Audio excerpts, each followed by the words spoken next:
mandinya nggak sah. Karena mandinya nggak sah menyebabkan sholatnya juga tidak sah. Ya, maka syarat sahnya sholatnya tadi yang tanha anil fahsya'i wal munkar, tujuan sholat itu tidak dapat karena dari syarat sahnya juga salah. Ya, samalah kayak gini. Ente nyeting motor, mesin, ya, oli udah masuk, ini udah masuk, lupa ngisi bensin. Mau dinyalain kayak apa juga nggak nyala tuh motor. Karena ada syarat sah yang hilang. Itu. Nah, tarikus sholah ya, dalam fikih ini supaya tahu juga. Ya.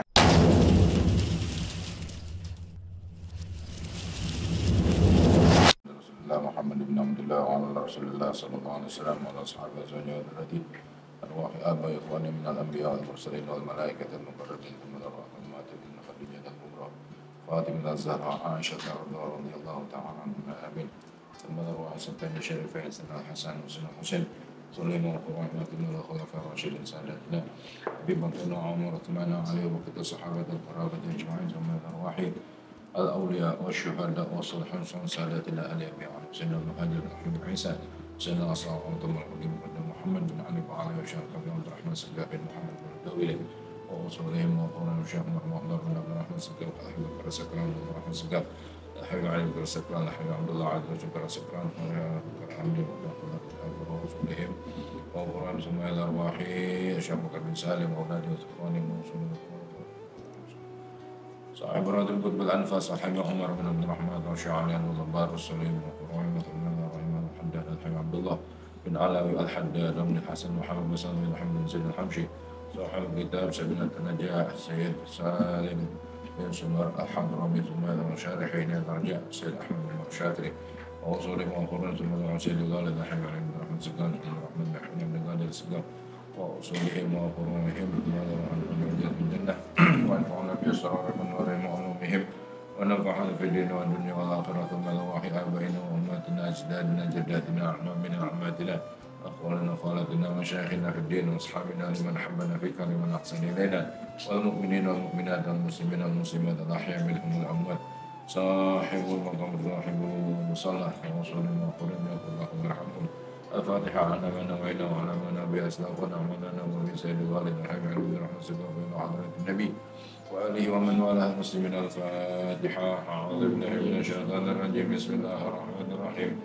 الحمد لله رب العالمين الرحمن الرحيم مالك يوم الدين إياك نعبد وإياك نستعين اهدنا الصراط المستقيم صراط الذين أنعمت عليهم غير المغضوب عليهم ولا الضالين آمين اللهم صل على سيدنا محمد الفاتح لما أغلق والخاتم لما سبق ناصر الحق بالحق والهادي إلى صراطك المستقيم وعلى آله حق قدره ومقداره العظيم اللهم أخرجنا من ظلمات الوهم وأخرجنا من الوهم وافتح علينا بمعرفة العلم وحسن أخلاقنا بالحلم وسهل لنا أبواب الرزق وانشر علينا من خزائن رحمتك يا أرحم الراحمين. بسم الله الرحمن الرحيم.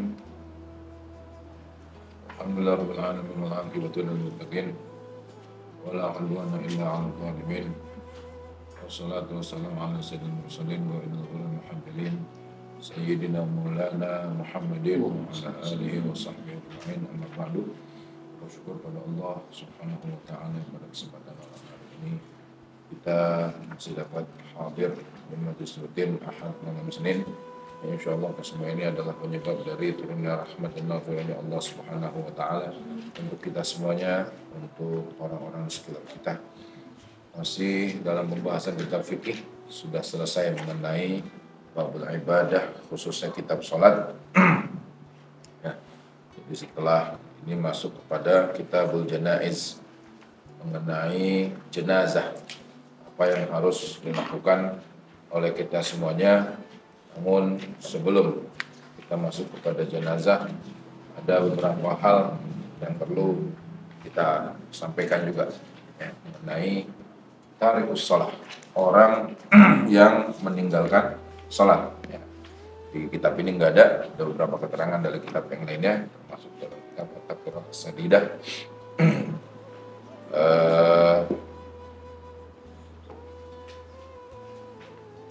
Dikatakan bahwasanya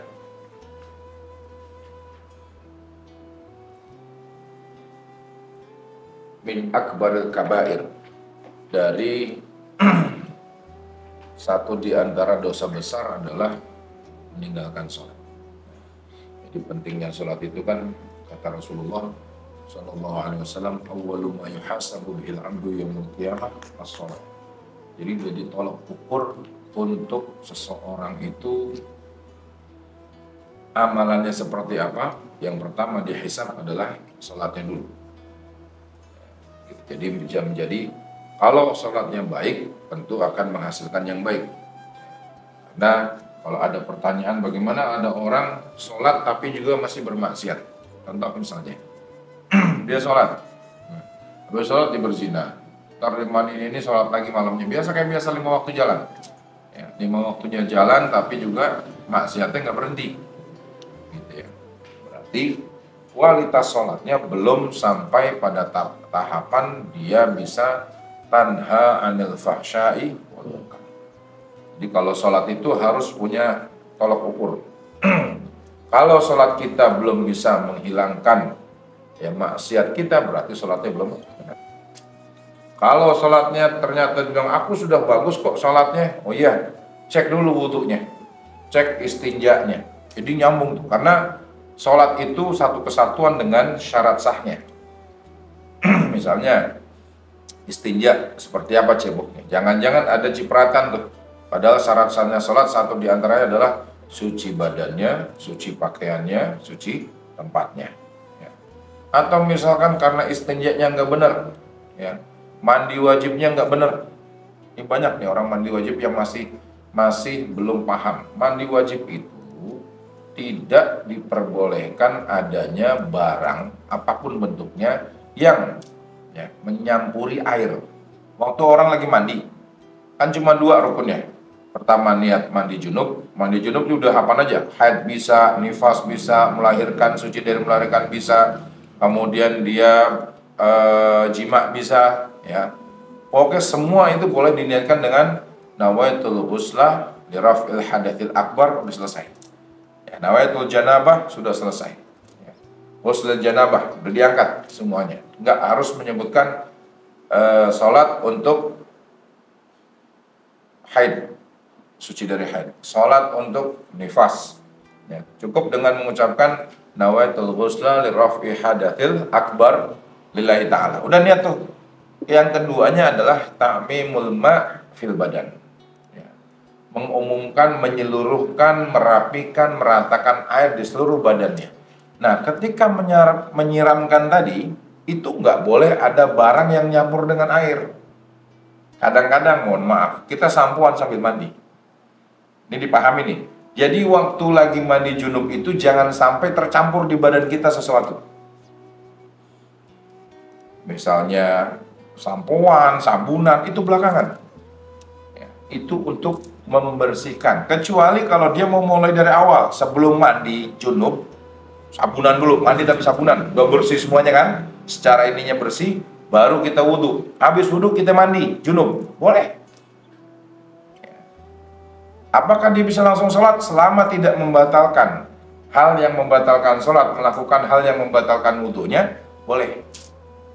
Kalau dia tidak batal, ya, misal ya, di tengah perjalanan dia lagi mandi, dia pipis, batal berarti wudhunya, berarti harus wudhu lagi nanti, ya.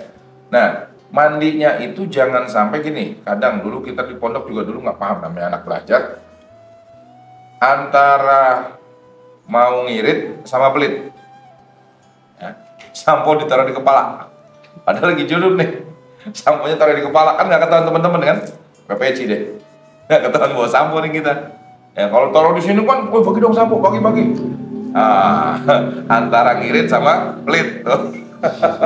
Pondok biasa begitu kan kejadiannya. Akhirnya udah mandi. Padahal dia nggak boleh nih.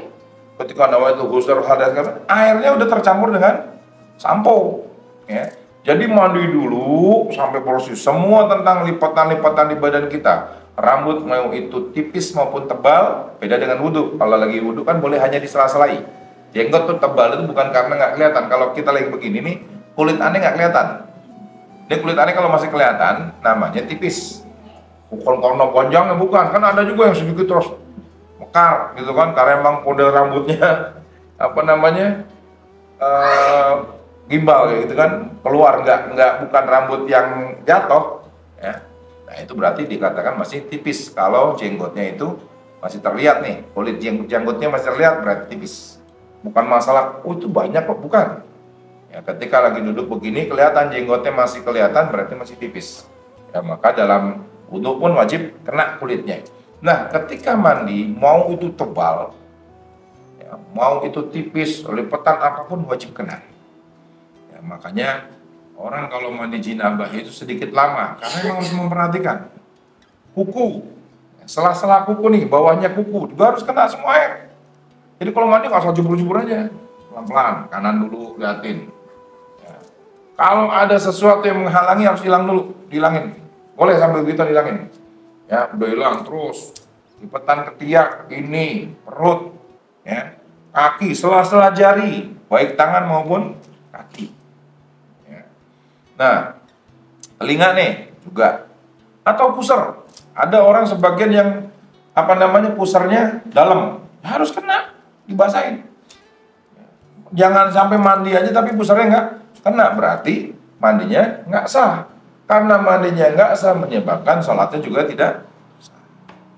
Maka syarat sahnya sholatnya tadi yang tanha anil apa namanya, tanha anil fahsya'i wal munkar, tujuan sholat itu tidak dapat karena dari syarat sahnya juga salah ya. Sama lah kayak gini, ente nyeting motor mesin ya, oli udah masuk, ini udah masuk, lupa ngisi bensin, mau dinyalain kayak apa juga nggak nyala tuh motor karena ada syarat sah yang hilang gitu. Nah tarikus sholah ya, dalam fikih ini supaya tahu juga ya, tarikus sholah dalam fikih nggak pernah aneh baca kecuali kalau dia juhudan sengaja atau mengatakan sholat nggak wajib, pertama diminta tobat. Kalau kita negaranya negara Islam nih ya, minta tobat. Kedua, nggak mau juga, penggal palanya. Ninggalin sholat itu dipotong palanya. Hukuman dalam Islam sebenarnya gitu, ada dua. Jadi idza tarakaha juhudan, kalau dia itu mengatakan mu'taqidan, beriktikad bahwasanya sholat itu nggak wajib, berarti dia murtad ya. Kalau yang sudah menjadi rukun Islam terus dia tidak mewajibkan dan dia berkeyakinan puasa nggak wajib, sholat nggak wajib, haji nggak wajib, zakat nggak wajib, itu semuanya berarti dia sudah murtad. Murtad itu bisa banyak hal, bisa dengan ucapan, bisa dengan keyakinan, bisa dengan perbuatan. Ente iseng-iseng, oh saya toleransi dengan agama lain, datang ke wihara, ente sholat di sana, bukan sholat kayak kita, ikut-ikutan nyembah, kena murtad. Murtad itu bukan hanya sekedar dia menyatakan diri keluar dari Islam, pindah agama, bukan. Murtad itu kalau tiga hal ini saja, karena keyakinannya, atau karena perbuatannya, atau karena ucapannya. Beranggapan bahwa sholat nggak wajib, saya nggak perlu sholat, itu udah murtad ya. Hukumnya tajibu istitabatuhu, wajib untuk waliul amr. Kalau di bahasa kita sekarang presiden ya, ada wakil-wakilnya kan. Kalau di daerah berarti ada kecamatan, ada ini. Nah kalau itu negara Islam, kalau kita kan nggak boleh di sini. Cuman perlu tahu ya. Fa'in lam yatub yuktal bidor bin unukihi bisaif. Kalau dia suruh tobat nggak mau juga, penggal palanya, potong. Kalau dia beranggapan bahwasanya sholat itu nggak wajib.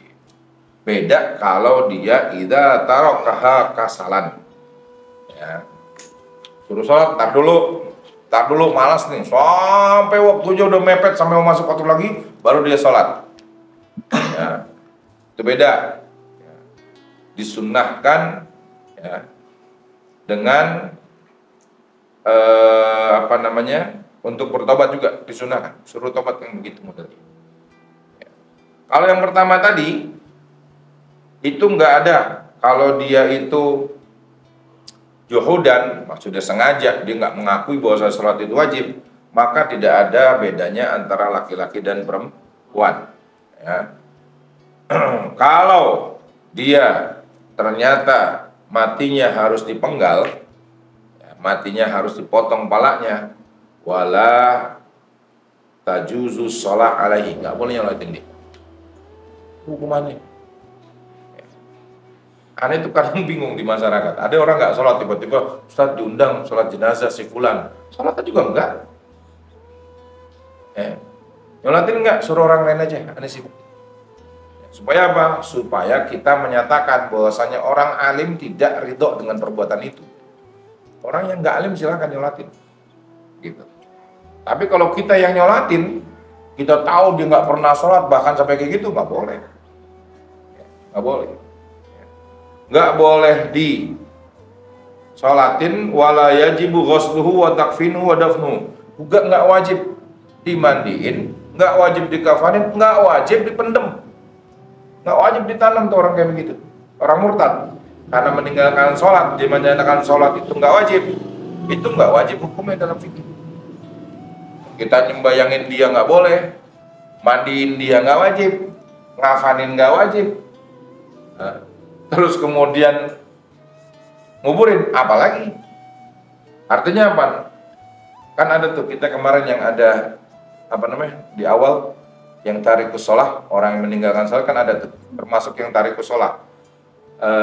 Kalau dalam bahasa kita dulu awal-awal ada 6 orang. Kalau kita di bab tayamum kalau nggak salah itu.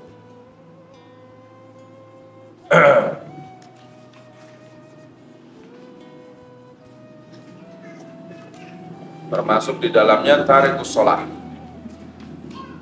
Ada 6 orang yang disebut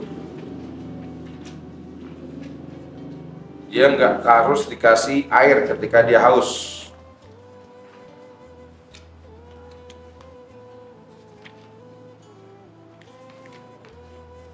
Ada yang masih ini, langsung ketemu enggak?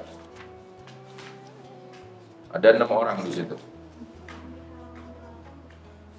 Berapa? Apa tuh bacaannya?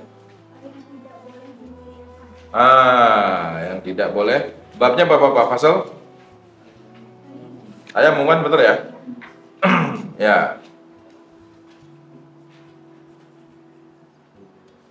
Tayamum. Ya. Ketika seorang itu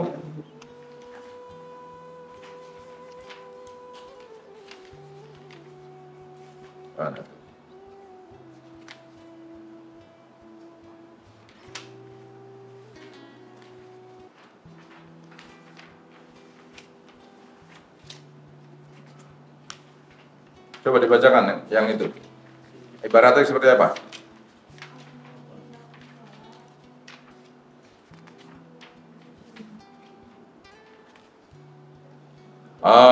Hayawanun ghairu muhtaram. Ya. Hewan yang muhtaram, hewan yang dihormati. Hewan yang dihormati itu artinya apa? Hewan yang boleh dikasih minum ketika dia haus. Tapi di catatan yang dituliskan oleh sahibul kitab Safina ini mengatakan apa? Ada ghairul muhtaram sittatun. Dianggap hewan yang ghairu muhtaram, dianggap hewan yang tidak perlu dihormati, tidak dimuliakan. Satu di antaranya apa? Tarikus sholat, orang yang meninggalkan sholat. Dianggap hewan tapi nggak dimuliakan. Masih mulia hewan yang dimuliakan dibanding tarikus sholat. Ada azanil muhsan, kemudian ada al-murtad, al-kafir harbi, al-kalbul akur, wal khinzir. Ada 6 tuh yang dianggap ghairu muhtaram. Kalau kita misalnya ya, dalam sebab tayamum itu kan ada 3 di asbabut tayamum tuh.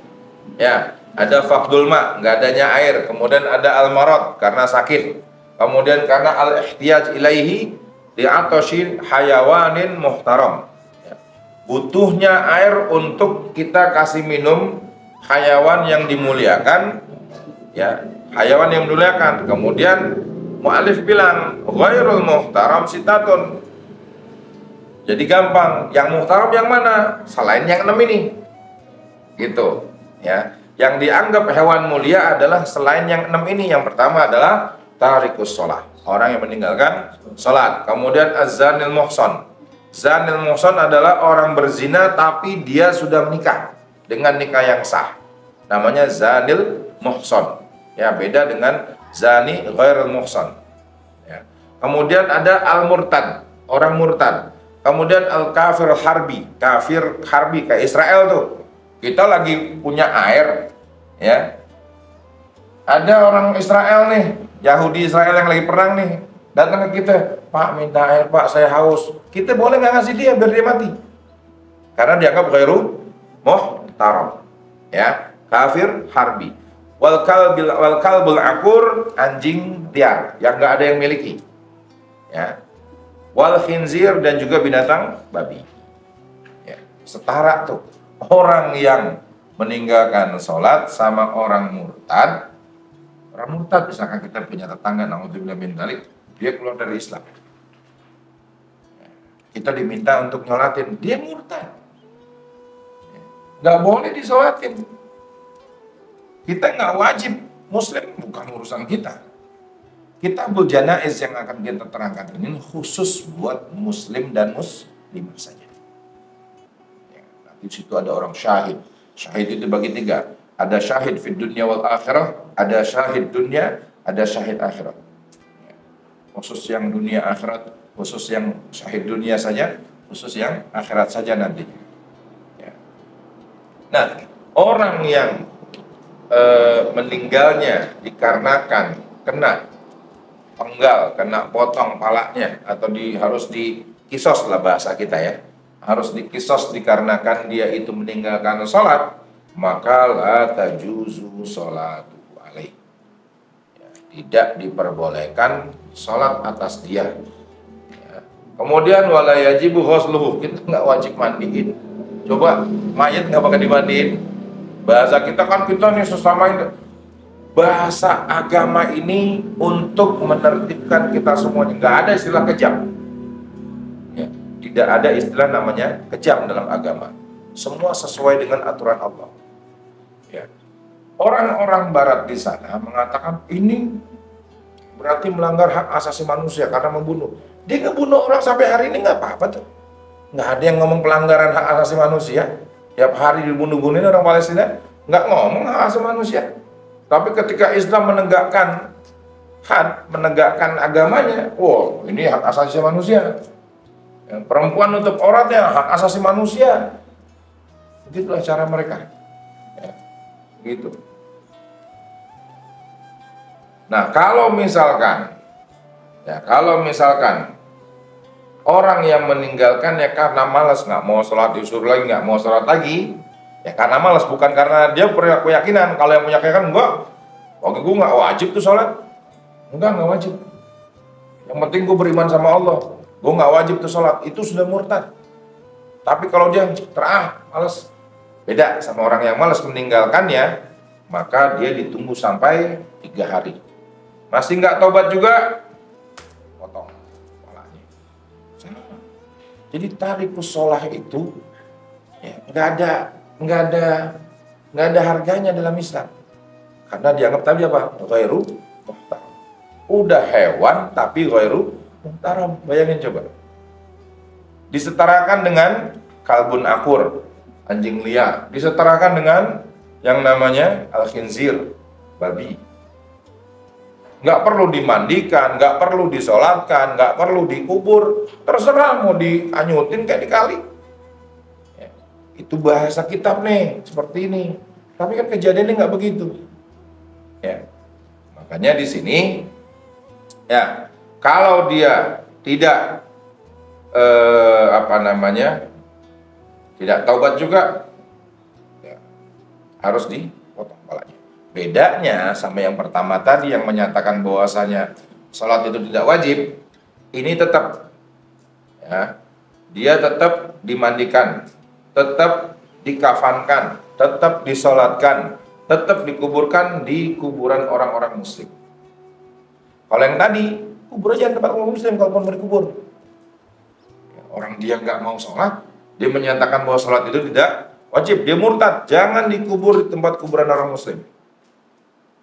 Oh, itu namanya nggak adil nggak nih? Enggak, ini hukum Allah nantinya. Itu baru di dunia, gimana di akhiratnya? Maka ada namanya nanti ya, ular yang disebut as-sujaul aqrab. Ular yang Allah ciptakan ya, untuk memangsa orang-orang yang tidak mau sholat di dunianya. Bukan dimangsa kemudian selesai, bukan. Hukum akhirat tuh nggak begitu. Enak kita dipentung mati selesai. Namanya siksa. Orang siksa itu apa? Siksa kubur. Terus-terusan. Berlaku terus-terusan. Ya. Hancur badannya jadi lagi, siksa hancur lagi, jadi lagi, siksa lagi terus. Itu namanya siksa. Kalau orang dipukul sekali mati bukan siksa namanya. Makanya Allah nyatakan apa? Inna adzabi lasyadid. Azabku sangat pedih. Pedihnya kenapa? Karena siksa. Azab itu siksa nantinya. Ya. Jadi jangan pernah tinggalin sholat.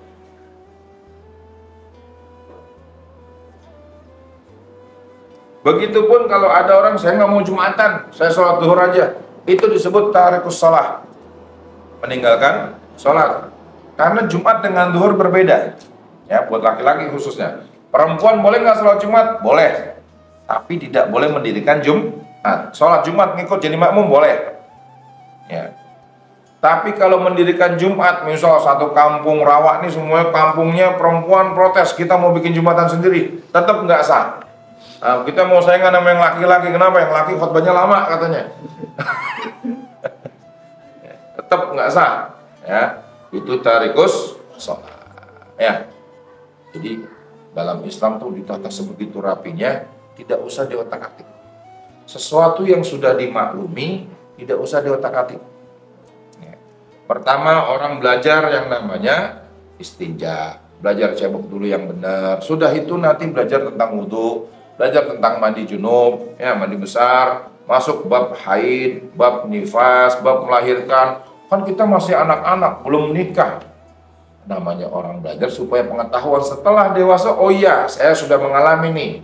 Ya, sudah mengalami nikah. Oh iya, saya sudah mengalami namanya nifas, ya, kayak begitu.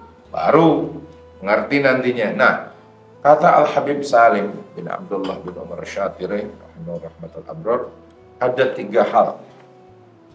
Ada 3 hal di dalam fikih.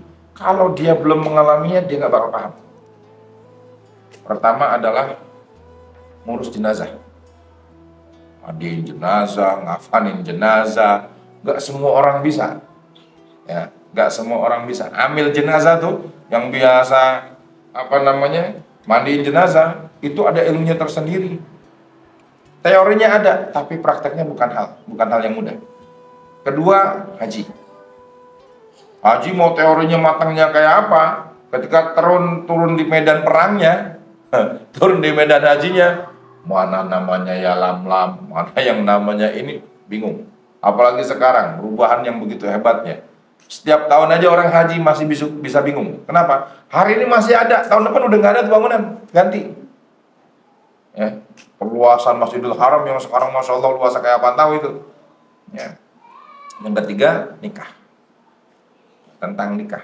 3 hal, kata Ibn Salim bin Abdullah bin Umar Syatiri, ya, ada 3 dalam fikih ini yang kalau kita belum melakukan ini, terasa belum sempurna kita melaksanakannya.